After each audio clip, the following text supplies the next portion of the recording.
Sherlock Holmes, The Blue Diamond by Sir Arthur Conan Doyle. Chapter 1. An Old Hat.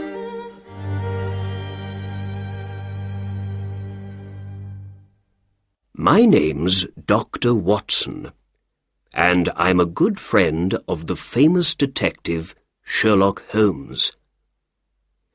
2 days after Christmas last year, I went to his house at 221B Baker Street. I wanted to say Happy Christmas to him. When I arrived, I found him in the sitting room. He was by the window with some newspapers next to him. There was an old hat on a chair near him, and he had a magnifying glass in his hand. "You're working on something," I said. "Shall I go?" "No," said Holmes. "Sit down and look at that interesting old hat over there." I sat down. It was cold out in the street, but it was nice and warm in Holmes's sitting room. "Why are you interested in that old hat? Is it something to do with a crime?" I asked. Holmes laughed. "Not a crime, no," he said. "I got it from Peterson, the doorman at the Baker Street Hotel. He found it in the street and brought it here on Christmas Day for me to look at. He also brought a dead bird with him, a good fat Christmas goose, at the same time. I gave the goose back to him this morning. He's cooking it at his house now, and he's going to eat it for dinner tonight." "Oh, first it was a hat, and now you're talking about a goose," I said. "I don't understand." "Then let's begin when it all began," said Holmes. At about 4 o'clock in the morning of Christmas Day, Peterson went home after work. When he got to Tottenham Court Road, he saw, in the street in front of him, a tall man with a goose over his shoulder. Peterson walked behind him for some time. There were some young men in the street in front of them. Suddenly, one of them hit the tall man's hat off his head, and it fell into the road.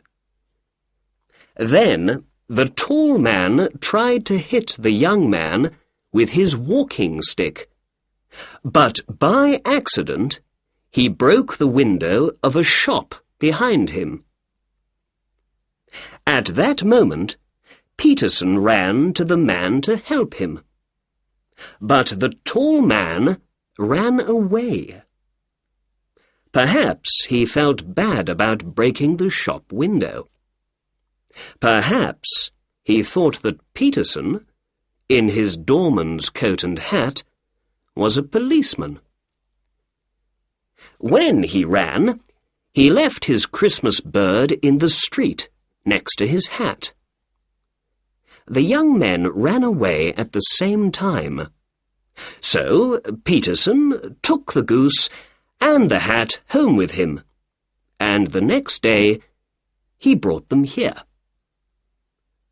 There was an interesting little ticket on the goose's left leg, said Holmes. It said, "For Mr. and Mrs. Henry Baker." We can find the letters H.B. in the hat, too. "Oh, so the owner of the hat and the goose is called Henry Baker," I said. "Yes," answered Holmes. "But, my dear Watson, This doesn't help us very much. There are hundreds of Henry Bakers in London. I gave the goose back to Peterson this morning," he went on, "and I said to him, 'Have this for your dinner.' I didn't want it to go bad, you know." "Did Mr. Baker put an advertisement in the newspaper about his hat and goose?" I asked. "No," answered Holmes. "Then how can we find him?" "Well, perhaps his hat can help us," said Holmes. "Here's my magnifying glass, Watson. Now, you be a detective for a minute or two. What can you tell me about the owner of this hat?" I took the magnifying glass and looked at the hat. It was black, but old, and very, very dirty. I saw the letters H.B. in it. For me, it was no different from any other old black hat. "I can see nothing," I said, and I gave the hat back to my friend. "Excuse me, Watson. You do see, but you don't think about what you see." "All right," I said. "What can you see in this hat?" "The owner of this hat is an intelligent man," said Holmes. "He was once rich and is now poor. His wife loved him once, but she doesn't love him now. And he's 30 or 40 years old." "Well, perhaps I'm slow, Holmes, but I don't understand," I said. "Why is he an intelligent man, do you think?" Holmes put the hat on his head. It came down to his nose. "This is a big hat. A man with a big hat has a big head. And a man with a big head has a big brain. A man with a big brain thinks a lot." "But you say he was once rich and is now poor. Why?" "The hat is 3 years old. I remember these hats were in all the shops then. They were very expensive, too. 3 years ago, this man bought a good hat. So he was rich then, but he has no money to buy a new hat now, so these days he is poor." "All right," I said, "but you say he is in his 30s or 40s. How does the hat tell you this?" "Well, when I looked carefully at the hat with my magnifying glass, I could see some grey hairs in it. People usually get grey hair in their 30s or 40s. "I see. But what about his wife? You say she doesn't love him." "Because the hat is very dirty. When a woman loves her husband, she cleans his hat for him." Perhaps he hasn't got a wife." "Yes, he has. Remember the ticket on the goose's leg?" "Ah, yes," I said. "You have an answer for everything." At that moment, the door opened, and Peterson, the hotel doorman, ran into the room. He looked very excited. "The goose, Mr. Holmes! The goose!" he said. "What's the matter with the goose?" asked Holmes. "Did it come back from the dead and fly off through the kitchen window?" "No, Mr. Holmes. My wife found this in the bird." Peterson opened his hand.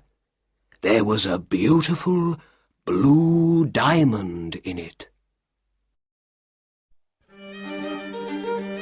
Chapter 2. The Blue Diamond.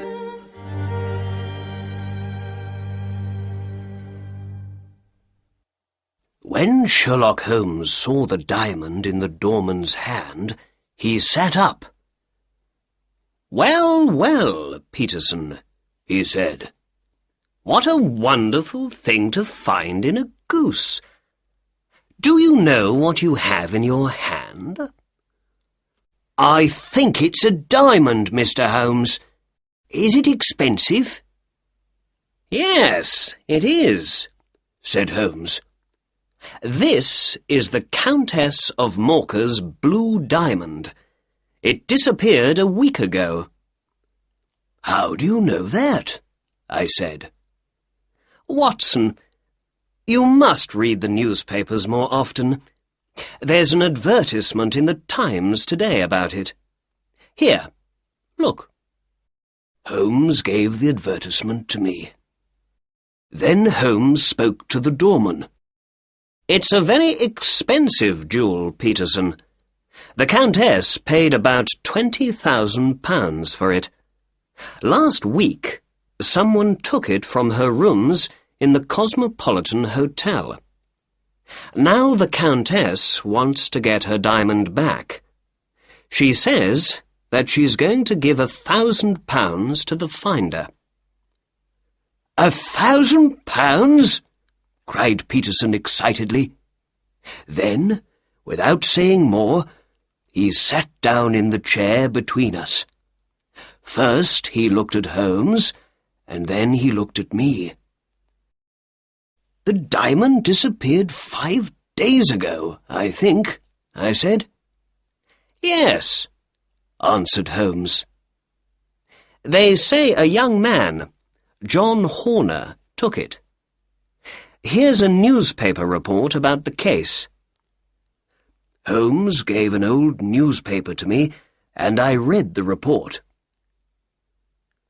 "A diamond disappears from the Cosmopolitan Hotel.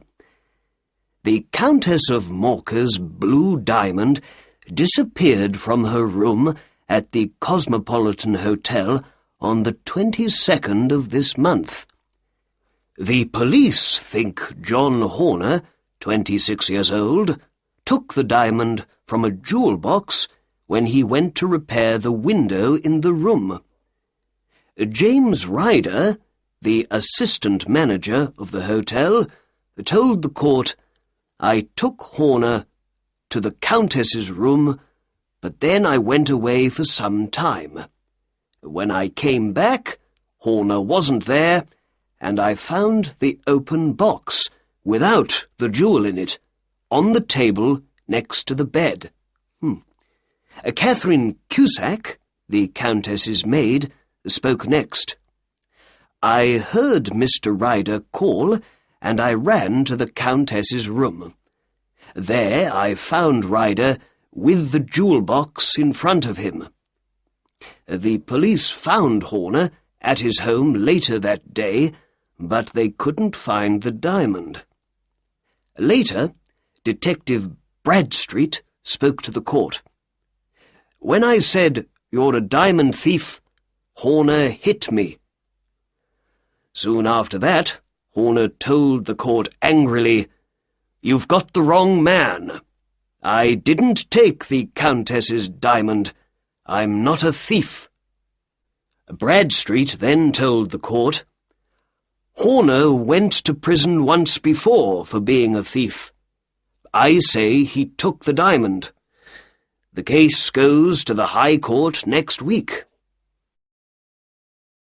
"Well, that's the newspaper report about the diamond," said Holmes. "Now we need to understand how the jewel left the Countess of Morcar's room in the Cosmopolitan Hotel and arrived in Tottenham Court Road in a goose. You see, Watson, there is a crime in this case. Here's the diamond. The diamond came from the goose, and the goose came from Mr. Henry Baker, the man with the old hat. I know you felt a little bored when I told you all about Mr. Baker, but now we must find him. Where and how does he come into the case of the blue diamond? The answer to these two questions is most important. "But how can we find him?" I asked. "Through a newspaper advertisement," answered Holmes. He took a pen and began to write. "Did you lose a goose and a black hat some days ago in Tottenham Court Road?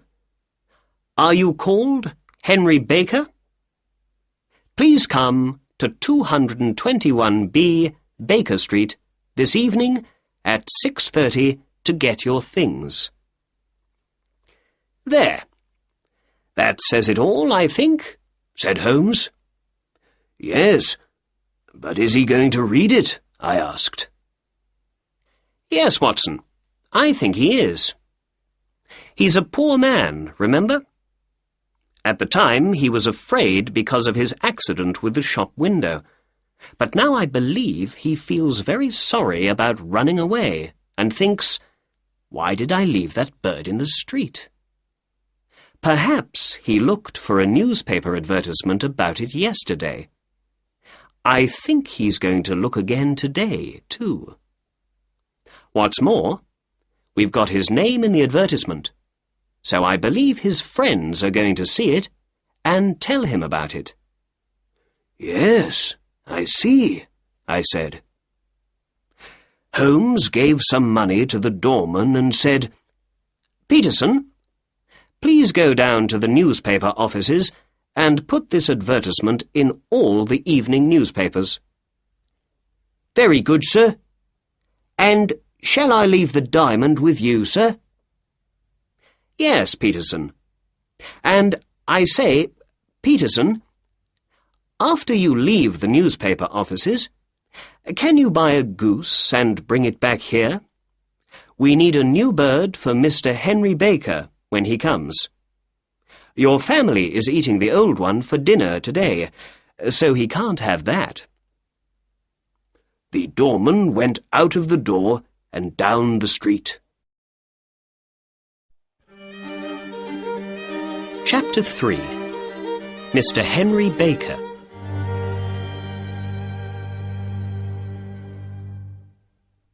Holmes took the blue diamond in his hand and looked at it. "What a beautiful thing," he said. "Look at the wonderful colours in it. Dark blues and cold whites. All big jewels make people into thieves and killers in the end. This one comes from the south of China, near the Amoy River. It's only 20 years old, so it's a young thing. But already, many terrible crimes are happening because of it. I'm going to put it in my safe now, and then let's write a letter to the Countess of Morcar and say we have her beautiful blue diamond here with us." "But Holmes," I said, "I don't understand. Is that young man Horner innocent after all?" "I don't know." "And what about Henry Baker? The tall man with the hat and the goose? Is he the jewel thief, perhaps?" "No, I don't think he is. I believe he's an innocent man. I don't think he knew there was an expensive diamond in his goose, a jewel worth more than £20,000. But let's wait and see. Perhaps Mr. Baker's going to answer our advertisement this evening, and then we can learn something more about him." "All right," I said. "I can come back after work this evening. I'm very interested in the answer to this case." "Good," replied Holmes. "Dinner is at 7 o'clock. I got to Baker Street at 6:30 that evening. there was a tall man already at Sherlock Holmes's front door when I came down the street. He wore a long winter coat and had a Scottish hat on his head. When I arrived next to him, the door opened. Mrs. Hudson, Holmes's housekeeper, said, "Good evening" to the two of us, and we went in and upstairs to Holmes's room. "Mr. Henry Baker, I believe," said Holmes to the man when he came in. "Please, sit down." Holmes looked at me and smiled. "Ah, Watson, good. You are here when we need you." Then he looked back at his other visitor. "Is that your hat, Mr. Baker?" Mr. Baker looked at the hat on the chair. "Yes, sir. That's my hat. There's no question about it." He was a big man with a big head, an intelligent face, and grey hair. I remembered Holmes's words about him. He wore a dirty old black coat, with no shirt under it, but he spoke slowly, quietly, and carefully. I looked at him and listened to him, and I thought, yes, this is an intelligent man. He was rich once, but now he has no money, and things aren't easy for him. "We found your hat and your goose some days ago," said Holmes. "But we couldn't find you very easily, Mr. Baker. We didn't know your address. Why didn't you put an advertisement in the newspaper with your address in it? We waited and waited for an advertisement from you, but saw nothing." Mr. Baker smiled. "Oh, I'm sorry. Advertisements are expensive, and I haven't got a lot of money these days. I had once, but not now," he went on. "And, well, I thought those young men in Tottenham Court Road had my hat and my goose, and I didn't want to put an expensive advertisement in the newspaper for nothing." "I understand," said Holmes.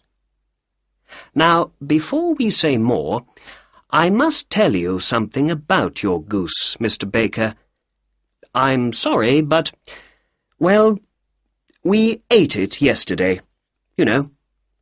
"You ate it?" said our visitor, and he stood up excitedly. "Yes. Well, we didn't want it to go bad, you see. But we bought a nice new goose this morning for you. It's on the table there, by the door. Is that all right for you?" "Oh, yes, yes," said Mr. Baker happily. He sat down again. "And let's see. I think we have your old goose's feet, head, and everything from inside it in the kitchen. Do you want those?" The man laughed. "No, no," he said. "But I'd like to take that nice new goose home with me. Thank you very much." Sherlock Holmes looked at me with a little smile. "Very well," he said to Mr. Baker. "There is your hat, and there is your bird. Please take them. Oh, and before you go, can you tell me something? Where did you get your goose? I know a lot about geese, and that was a very good bird, I can tell you." "Well, sir," said Baker. He stood up and took his hat and the goose in his hands. "I got that bird at the Alpha, a pub near the British Museum.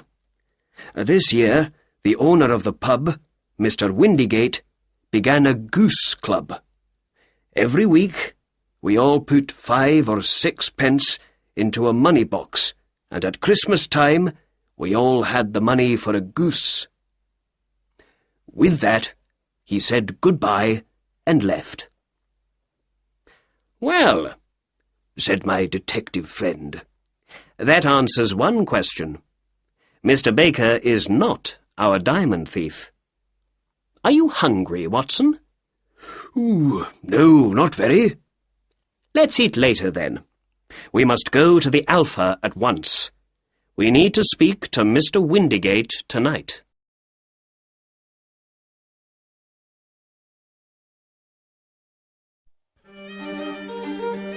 Chapter 4.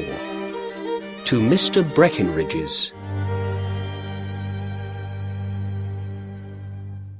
Holmes and I put on our coats and hats and went out into the cold winter street. The sky was dark over our heads. We walked east, and in a quarter of an hour we stood in front of the Alpha. Holmes opened the door, and we went in. In the pub, the owner, Mr. Windigate, gave us some beer. "Is this beer good?" Holmes asked him. "I ask because I know your geese are very good. Mr. Henry Baker told us all about your goose club."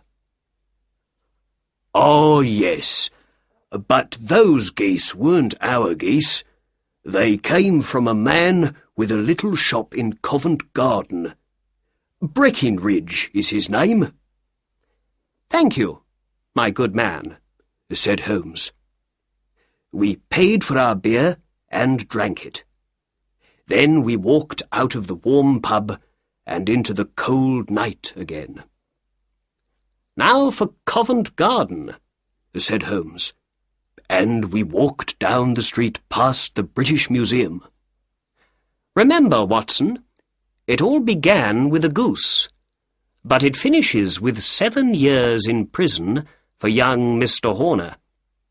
Perhaps we can learn more about this interesting case in Mr. Breckenridge's shop." We walked south and soon came to Mr. Breckenridge's shop. A Breckenridge and a boy were at the door. It was nearly time to close for the night. "Good evening. It's a cold night," said Holmes. "How can I help you?" asked Breckenridge. Holmes looked at the empty shop window. "No geese, I see," he said. "There are some in that other shop, there behind you." "Ah, but I came to you because I hear your geese are very good. Breckenridge's birds are the best," he said. "Who said that?" "The owner of the Alpha." "Ah, yes. He had 24 of my geese 2 days before Christmas." "They were very good birds, too. Where did you get them?"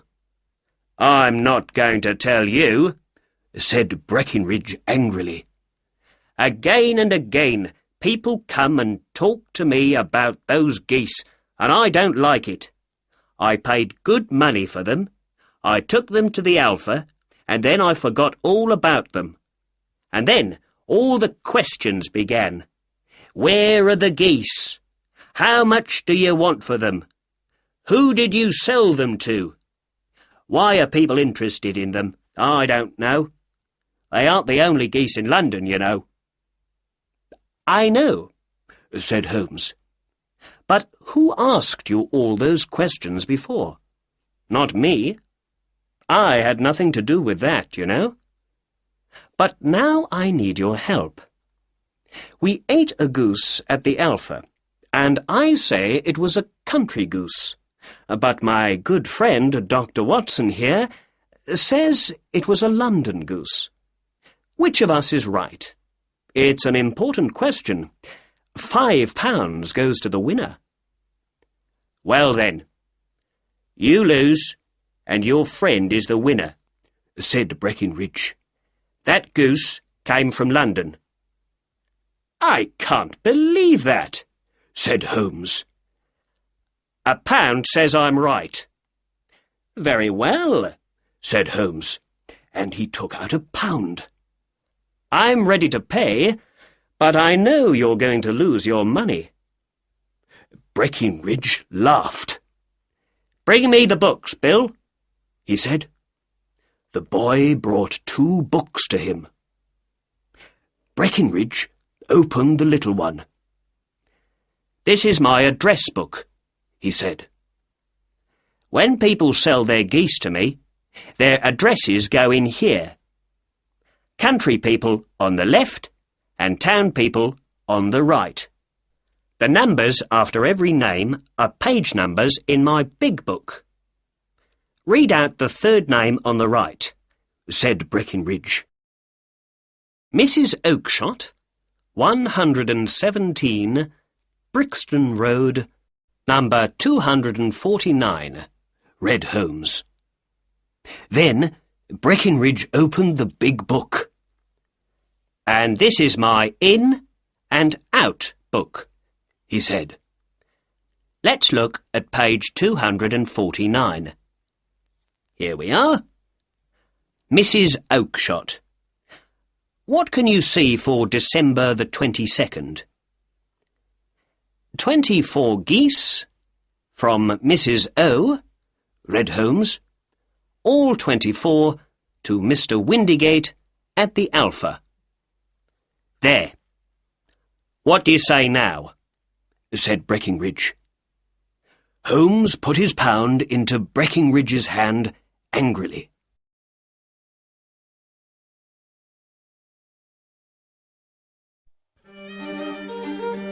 Chapter 5. A Weak Little Man.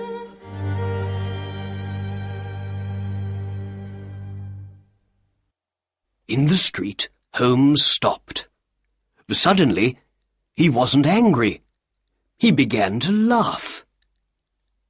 "You see, Watson," he said, "Breckinridge didn't want to tell me Mrs. Oakshott's name and address at first, but later, when he saw he could easily get a pound from me, he told me everything. And he said something very interesting when he got angry. Did you hear? Other people are asking questions about those geese." Suddenly, there was a lot of noise from Mr. Breckinridge's shop behind us. We looked back at it. Breckinridge stood, tall and angry, in front of his shop door. A weak little man stood in front of him in the street. "Look, you!" Breckinridge shouted. "I don't want to hear any more about those geese. Mrs. Oakshott can come and speak to me when she wants, but not you. You have nothing to do with it. Did I get the geese from you?" "No, but one was my goose, I tell you," cried the little man. "Then ask Mrs. Oakshott for it." "But she told me ask Mr. Breckinridge for it." "Well, that's nothing to do with me. I don't want to hear any more from you. Do you understand? Now go away." Breckinridge closed his shop door angrily, and the little man ran off down the dark street. "Perhaps we don't need to visit Mrs. Oakshott in Brixton Road after all," said Holmes to me quietly. "Let's talk to that man. Perhaps he can help us." Holmes walked quickly up behind the little man and put a hand on his shoulder. The man stopped and looked back over his shoulder at us. His face was white. "Who are you? What do you want?" he asked weakly. "Excuse me," said Holmes, "but I heard your questions to that shop owner. I think I can help you." Who are you? And how can you help me? My name is Sherlock Holmes, and it's my job to know things other people don't know. But you can't know anything about this. Excuse me, I know everything. You want to find 24 geese. Mrs. Oakshott of Brixton Road sold them to Mr. Breckinridge here.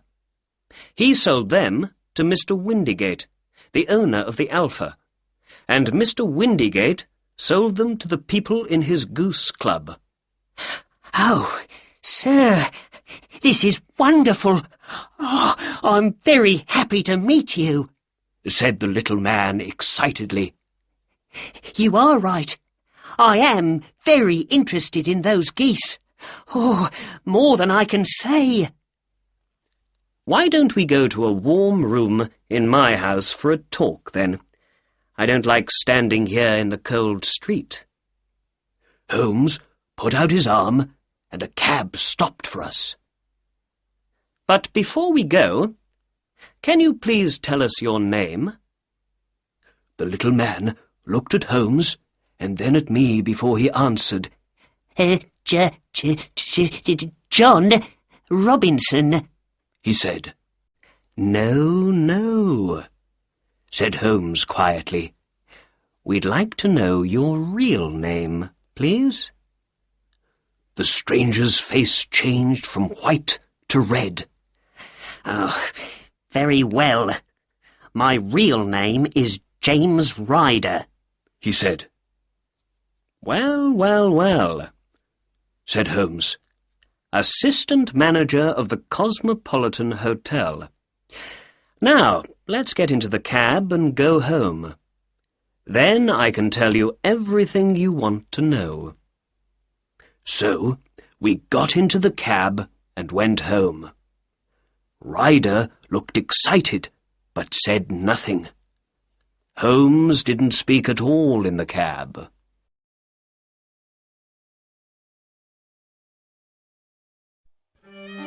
Chapter 6. 1 or 2 questions.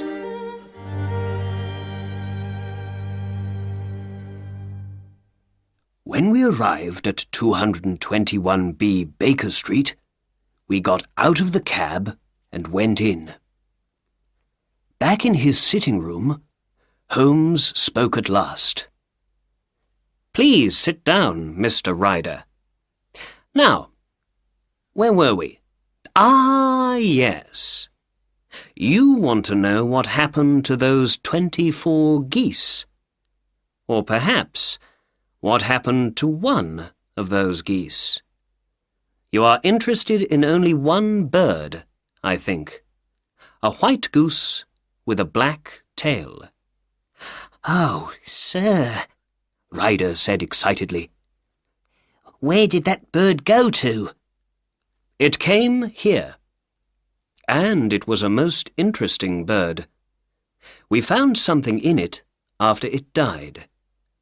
The most wonderful thing. Here it is. Our visitor stood up weakly.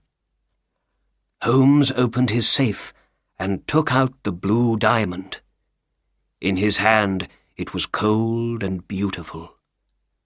Ryder looked at the jewel, but said nothing. Holmes spoke for him. We know it was you, Ryder, he said. Sit down and have a drink. You look very weak. I gave Ryder a drink. He sat down and drank it quickly and looked at Holmes. I saw he was afraid. You don't need to tell me much, said Holmes. I know nearly everything about the case, but I have 1 or 2 questions to ask. How did you hear of the Countess of Morcar's blue diamond? Catherine Cusack. Her maid told me, said Ryder. I see. Holmes went on. So you and Cusack wanted to get the diamond and sell it for lots of money. You asked John Horner to come and repair the window in the room because you knew of his time in prison. When he left, you took the diamond from the Countess's jewel box. Then you called the police. They came at once. Because of Horner's time in prison, they believed he was the thief. It was all very easy. Then, "Oh, please, please," cried Ryder, now on the floor at Holmes's feet. "think of my father. Think of my mother. I never did anything wrong before. I'm never going to do it again. Please don't tell the police. I don't want to go to prison." "Sit down in your chair," said Holmes coldly. "You're crying now, but did you feel sorry for young Horner? He knew nothing of this crime, but the police believed he was a diamond thief, and so he went to court, and he is now going to prison, all because of you." "I can leave the country, Mr. Holmes. Then, when I don't go to court, Horner can leave prison." "We can see about that later," said Holmes. "But now, please tell me, Mr. Ryder, how did the diamond get from the hotel into a goose? And how did the goose get into a shop? And please, tell the truth." Ryder began. "When the police arrested Horner, I left the hotel with the diamond in my pocket. I didn't want to stay at the Cosmopolitan, not with the police everywhere, looking at everything. So I went to my sister's house in South London. She lives in Brixton Road with her husband, Mr. Oakshott. I saw lots of police officers on my way there, and when I got to Brixton Road, I was very afraid. 'What's the matter?' my sister asked. I told her about the diamond thief and about the police arresting Horner. Then I went into the back garden to smoke and think. What could I do with the diamond now? In the garden, I remembered my friend Maudsley.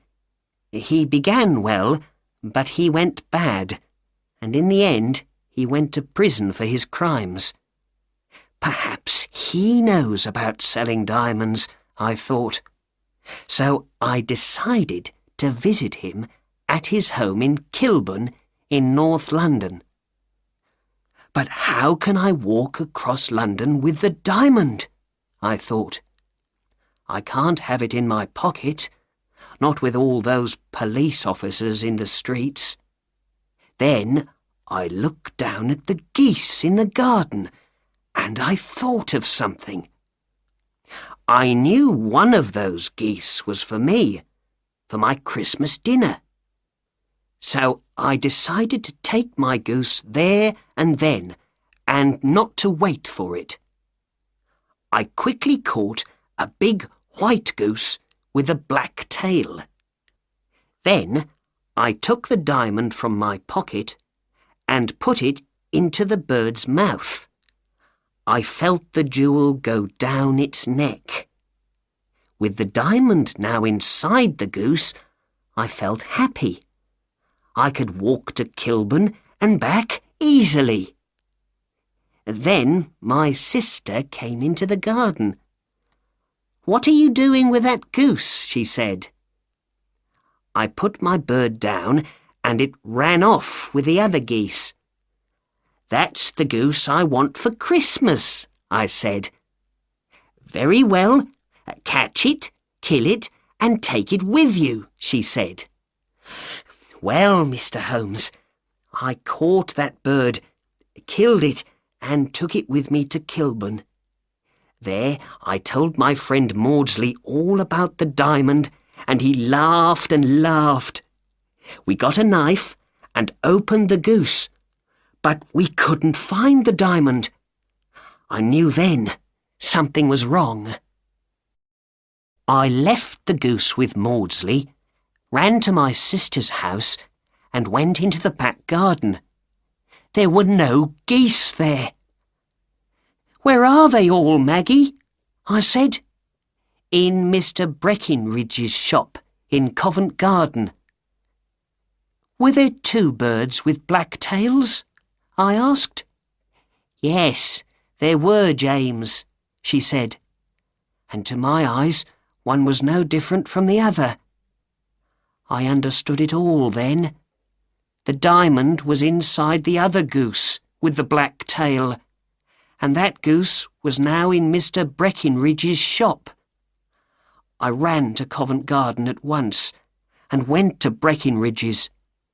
But the geese weren't in his shop, and when I asked about them, he told me I sold them all at once.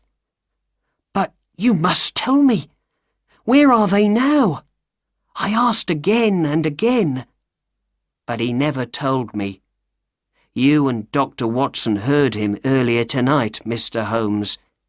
He never answered my questions.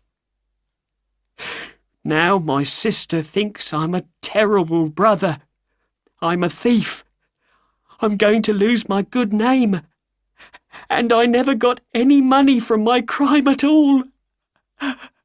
Oh, what's going to happen to me? He put his head in his hands and began to cry. Holmes didn't speak for a long time. Then, in the end, he stood up and opened the door. "Get out," he said. "Oh, thank you. Thank you, sir," said Ryder. "Be quiet and get out," said Holmes again. And, with that, Ryder ran out of the door, downstairs, out into the street, and away. "After all, Watson," said Holmes, "it's not my job to do the police's work for them. And young Horner's going to be all right. Ryder isn't going to go to court now. Without him, the police have no witness to say Horner was the thief. Perhaps I'm doing something wrong, but I don't believe it. I think I'm helping Ryder to be a better man. Send him to prison now, and you make him into a thief for life. But now he's afraid. He's not going to go wrong again. We found the solution to the crime, and that makes me happy. And it's Christmas after all. And Christmas is a time to be nice to other people, I believe. And now, Watson, let's ask Mrs. Hudson to bring in our dinner."